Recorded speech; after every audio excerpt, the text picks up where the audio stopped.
కేసీఆర్ అంటే రేవంత్కు భయం. ప్రజలు బీఆర్ఎస్ వైపు మల్లుతున్నారని వనుకు పాలమూరు బిడ్డనని చెప్పుకుంటూ జిల్లాకు చెడ్డ పేరు, హామీలు అమలు చేయకుండా కక్ష సాధింపు చర్యలు, రైతులకు న్యాయం చేస్తామంటే రాజీనామాకు సిద్ధమని హరీష్ రావు అంటా ఉన్నాడు. ప్రజలు బీఆర్ఎస్ వైపు మల్లుతున్నారని, అందుకే కేసీఆర్ అంటే రేవంత్ రెడ్డికి భయం పట్టుకుందని సిద్దిపేట ఎమ్మెల్యే హరీష్ రావు ఆరోపించారు.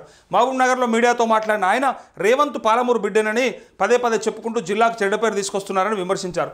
చివరి దశలో ఉన్న పాలమూరు రంగారెడ్డి ప్రాజెక్టును పూర్తి చేయాలని డిమాండ్ చేశారంటూ నిన్న హరీష్ రావు ఈయనని ఏదో అన్నాడట. కేసీఆర్ అంటే భయమా అని అన్నాడట. ఆ భయమని ఎందుకు అన్నాడో ఒకసారి చూద్దాం. జనరల్గా ఎవడు ఎక్కువ మాట్లాడతాడు, తిట్ల పురాణం ఎవడు అందుకుంటాడు? చేతగానోడు, పరిపాలన చేతగానోడు, ఓడిపోయేవాడు. నిన్న కదే నేనే చెప్పిన, మొదలు హరీష్ రావు కంటే మొదలు నేనే చెప్పిన, ఫ్రస్ట్రేషన్లు ఉన్నోడే ఆవేశపడతాడు. లోపల ఏం చేయడం రాక ఇబ్బంది పడేటోడే ఇక కనీసం నోట్తోనన్నా సమాధానం చెప్దామని ఏదో ఒర్రి పాడేస్తాడు. అదే జరుగుతుంది. నిజంగా చేయగలిగినోడు. నేను మొన్న రేవంత్ రెడ్డి ఆవేశపడ్డ విధానం చూసి చెప్పిన. నిన్నంటే వేములవాడ, మొన్న వరంగల్ మాట్లాడిన మాటలు అంత ఆవేశం అవసరం లేదు ముఖ్యమంత్రికి. నాకు విచిత్రం అనిపించింది. ముఖ్యమంత్రి ఎట్లా మాట్లాడాలి, ఎంత హుందాగా ఉండాలి, ఎంత గుంభనంగా ఉండాలి, ఎంత గంభీరంగా ఉండాలి ఆయన మాటలు, ఆయన భాష. మాట్లాడుతూ చేసే పనులు, చేస్తున్న పనులు, భవిష్యత్తులో వల్ల పనులు ఏ పనులు చేయదలుచుకున్నాము, ఎంత నిధులు కేటాయించదలుచుకున్నాం అని చెప్పి ఒక అంటే ప్రొడక్టివ్గా ఉండాలి ఆయన మాటలు. ఏవైనా కూడా అక్యురేట్గా ఉండాలి. మళ్ళీ అక్యురసీ లేదు, ప్రొడక్టివ్ లేదు, ఏది లేదు. చూసిరు కదా మొన్న రేవంత్ రెడ్డి మాట్లాడింది.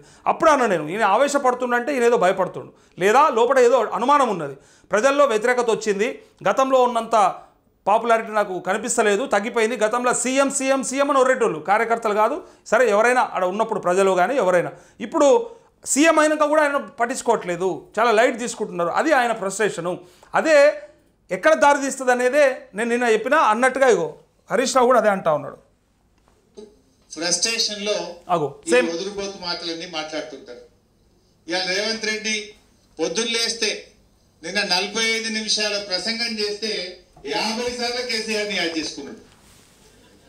ఆయన నిద్రలో కూడా కేసీఆర్ యాడ్కి వస్తుంది, నిద్రలో కూడా బీఆర్ఎస్ యాడ్కి వస్తుంది. మరి కేసీఆర్ లేకుండా చేస్తా అంటాడు. అంటే నీ కేసీఆర్ భయం పట్టుకున్నది, నీకు అర్థమైంది, నీ పని అయిపోయిందని. ప్రజలందరూ కేసీఆర్ అన్నా యాడున్నావు అంటు, ప్రజలు కేసీఆర్ను యాడ్ చేసుకుంటారు. ఇవాళ ఆయనకు అర్థమైపోయే భయంతో, ఫ్రస్ట్రేషన్తో నోటికి వచ్చినట్టుగా ఇవాళ మాట్లాడుతూ ఉన్నాడు. ఇక్కడ ఒక విచిత్రమైన పరిస్థితి కనిపిస్తూ ఉంది చూడండి. అధికారంలో ఉన్నోడేమో ఫ్రస్ట్రేషన్లో ఉన్నాడు, ప్రతిపక్షంలో ఉన్నోడేమో నవ్వుతూ కనపడుతూ ఉన్నాడు. కారణం ఏందో మరి చూడండి ఒకసారి. మన రాష్ట్రంలో కాంగ్రెస్ అధికారంలో ఉన్నది, పవర్లో ఉన్నారు. ఈ పవర్లో ఉన్న వాళ్ళు ఫ్రస్ట్రేషన్లాగా అనిపిస్తూ ఉన్నారు. మీరు చూడండి, రేవంత్ రెడ్డి ఏ స్పీచ్ అయినా సరే చాలా ఫ్రస్ట్రేటెడ్గా కనపడుతూ ఉన్నాడు. మేము ఇది చేసినాం, అది చేసినాం, మేము ఇంకా ఇట్లా చేద్దాం అనుకున్నాం, అట్లా చేద్దాం అనుకున్నాం, కాలేలా కట్టబెడుతుర్రు, 10 నెలలు కాలే అంటే ఎవరి చేతగానితనం చెప్పండి, మీరు ఒక్కసారి చెప్పండి. ఇక్కడ ఇందాక మీరు చూసినటువంటి బీఆర్ఎస్ ఇక్కడ ప్రధాన ప్రతిపక్షం, ఈ ప్రధాన ప్రతిపక్షం అయితే ఆపోజిషన్లో ఉన్నారు కదా. సో వీళ్ళు నవ్వుతూ కనిపిస్తూ ఉన్నారు, పవర్లో వీళ్ళు కనిపిస్తారంటే అనిపిస్తూ ఉంది. వీళ్ళు హ్యాపీగా కనిపిస్తూ ఉన్నారు. అంటే వీళ్ళ హ్యాపీనెస్ ఏందో నాకు అర్థమైపోయింది. బీఆర్ఎస్ హ్యాపీనెస్ కారణం ఏంటిదంటే రేవంత్ రెడ్డి ఫ్రస్ట్రేషన్, అంతే. అసలు మారాల్సింది రేవంత్ రెడ్డి పనితీరు కాదు, మాట తీరు. ఫస్ట్ ఆఫ్ ఆల్ ఆయన ఇచ్చిన మాటలు, చేసే పనులు అవన్నీ సెకండరీ. ప్రైమరీగా ఆయన చేసుకోవాల్సింది ఫస్ట్ ఆయన ఫ్రస్ట్రేషన్ తగ్గించుకోవాలి.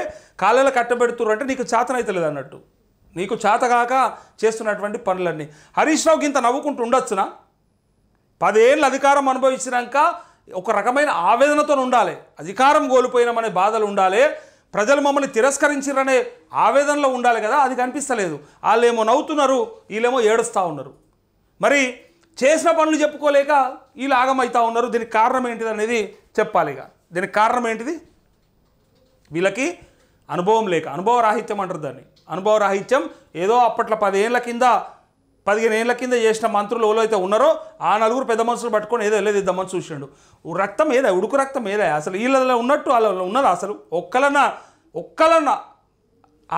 అంటే ఆవేశం అంటే ఆవేశం కాదు, పనిలో ఉరుకులాట ఉండాలి. అది లేదు వీళ్ళ దగ్గర. చల్లగా అయిపోయారు, చప్పగా అయిపోయారు. వాళ్ళని తీసుకొచ్చి ముందర పెట్టారు. ఒక్క రేవంత్ రెడ్డితో ఏమైతే చెప్పు.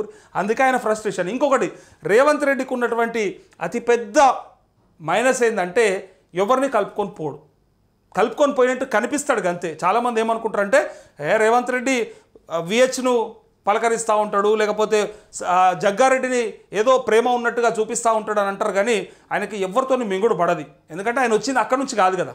ఆయన ఇంకో దగ్గర పుట్టి ఇక్కడికి వచ్చినాడు కాబట్టి అక్కడ ప్రేమ లేదు ఈ కుటుంబం మీద. ఈ కుటుంబంని వాడుకుందామని వచ్చాడు. డైరెక్ట్ చెప్పిండు ఆనాడు, హోంగార్డులు అన్నాడు. అనుభవం ఉన్నోడైతే హోంగార్డే ఉంటాడు, ఎస్పీ కానీ కూర్చుంటాడని చెప్పిండు. మీకు అందరూ గుర్తుండాలి కదా. సో ఆయన ఉద్దేశం వల్ల వీళ్ళని వాడుకొని ఆయన పదవిలోకి రావాలని చూసిండు. అందుకే వాళ్ళు కూడా ఏం చేస్తారు తెలుసా, వాళ్ళు కూడా పక్కాగా పకడ్బందీగా రేవంత్ రెడ్డిని ముఖ్యమంత్రిగా ఉంటే ఉంచిండ్రేమో కానీ పక్కపంటి ఎవరు సపోర్ట్ చేస్తారు. ఇది రాసుకోర్రు ఇక మీరు. పక్కపంటి ఎవ్వరు కూడా. నిన్న ఉత్తమ్ కుమార్ రెడ్డి కూడా మాటల్లో చెప్పుకుంటా ఈ రాష్ట్ర మంత్రివర్యులు రేవంత్ రెడ్డి గారి వల్ల అయిందని చెప్పిండు. నేను పుసుక్కున ఇది కరెక్ట్ అన్నాడా, నేను తప్పినానా అని డౌట్ కొట్టింది నాకు. ఆయన రైట్ అన్నాడా లేకపోతే నేను ఏమన్నా తప్పినానా అని మళ్ళీ పెట్టుకుంటే మళ్ళీ కూడా మంత్రివర్యులే అన్నాడు. ఆయనను ముఖ్యమంత్రి అని పిలవడానికి కూడా ఇబ్బంది పడుతున్నారు వీళ్ళు. చూడుర్రి, ఏదో గతి లేక పిలిచినట్టు అయిపోయింది. అలా గతి లేక గాడిదకాలు పట్టుకున్నట్టు అయిపోయిన పరిస్థితి కనిపిస్తూ ఉంది. అలా మోకాలలో ఒక్కరు కూడా తృప్తిగా లేరు. రేవంత్ రెడ్డిని కనీసం ముఖ్యమంత్రి అని గట్టిగా పిలవాలంటే కూడా ధైర్యం అవుతలేదు వాళ్ళకి. వాళ్ళు సహకరించకపోవడం వల్ల ఆయనకు వస్తున్నటువంటి ఫ్రస్ట్రేషన్. మీరు యాద పెట్టుకోరి, మీరు గుర్తుపెట్టుకోరి.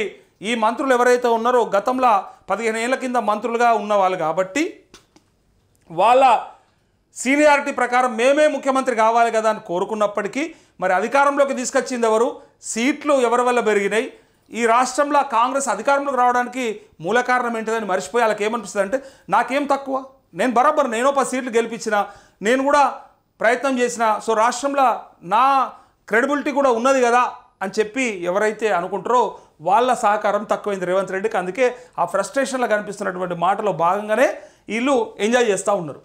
బీఆర్ఎస్ ఫ్రస్ట్రేషన్ ఉంటుంది అనుకున్నా నేను. ఒక 3 నెలలు కనబడ్డది. ఫస్ట్ అధికారంలో వీళ్ళు కాంగ్రెస్లో అధికారం లాగానే రిజల్ట్స్ వచ్చిన కొత్తలో మీరు చూసుంటారు చాలామంది. కేటీఆర్, కేసీఆర్, హరీష్ ఈ ముగ్గురి మాటలు నాకు ఇప్పటిదాకా కూడా గుర్తున్నాయి. అండ్ ఎన్నోసార్లు ఆ వీడియో క్లిప్పింగ్స్ కూడా చూపించిన నేను. ఒక నెల రోజులు ఇలా అధికారంలో ఉంటే గొప్ప అని మొదలుపెట్టిరు. అబ్బా ఫస్ట్ నెల రోజులు ఉంటే చాలన్నారు, 3 నెలలు అన్నారు, 6 నెలలు అన్నారు, సంవత్సరం గడిపితే వీళ్ళు గొప్ప అని చెప్పారు. చూస్తుంటే అయిపోయింది.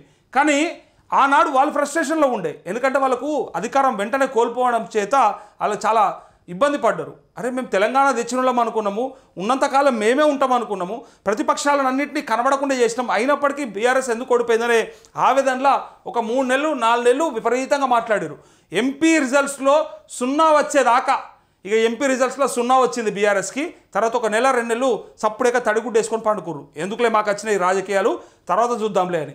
ఇక ఎప్పుడెప్పుడైతే 100 రోజుల గ్యారంటీలు చేయలేకపోయిండనో, రుణమాఫీ పూర్తి కాలేదనో, ఈ గ్యారంటీల మీద ఛాలెంజ్లు చేసి తప్పుకున్నారో అక్కడి నుంచి బీఆర్ఎస్కి అవకాశం దక్కింది. ఇక ఏమున్నది, ఇక వీళ్ళు ఎట్లా చేయరు. ప్రజలలో వ్యతిరేకతను చూసిర్రు. ఇక ఏడబైనా వ్యతిరేకత కనిపిస్తూ ఉంది. రైతులు మాట్లాడుతారు, నిరుద్యోగులు, విద్యార్థులు ఎక్కడికక్కడ వినపడేసరికంటే వీళ్ళకు బీఆర్ఎస్ వాళ్ళకి హ్యాపీ అయింది. ఈ సంతోషానికి కారణం హరీష్ రావు, సంతోషానికి కారణం రేవంత్ రెడ్డి ఫ్రస్ట్రేషన్. దానివల్లనే వాళ్ళు ఎంజాయ్ చేస్తూ ఉన్నారు.